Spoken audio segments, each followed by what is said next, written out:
আসসালামু আলাইকুম প্রিয় viewers, welcome to Sathi recipe house. আজকে আর একটা নিউ রেসিপি নিয়ে আসলাম। প্রথমে কিছু তরমুজ দিলাম, তরমুজটা একটু ব্লেন্ড করে নেব। এটা তরমুজটা একটু ব্লেন্ড করে নেব।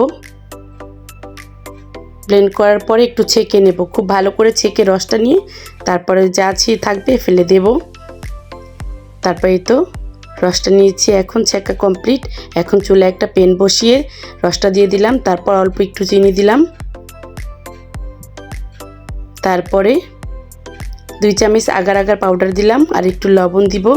লবণটা স্কিপ হয়ে গেছে। তারপর সবগুলো উপকরণ একসাথে মিশিয়ে নেব।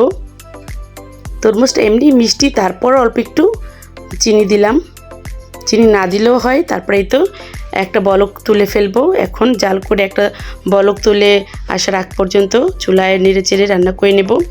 ভিউয়ার্স, রেসিপিটা ভালো লাগলে সাবস্ক্রাইব প্লিজ, বেশি ভালো লাগলে লাইক কমেন্ট শেয়ার করে পাশে থাকবেন। তারপরে ভিউয়ার্স, এই তো আমার এটা কমপ্লিট। এখন ঠান্ডা করে নেব। ঠান্ডা করে এই প্লেটটায় আমি তারপরে প্রিয় ভিউয়ার্স সেট হওয়ার জন্য নরমালে রাখবো কিছু সময়।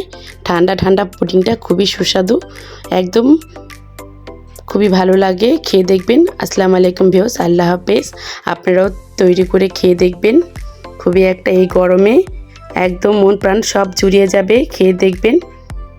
ভালো লাগলে ভালো একটা কমেন্ট করবেন প্লিজ। আসসালামু আলাইকুম ভিউয়ার্স, আল্লাহ হাফেজ। আজকে এখানেই রাখলাম।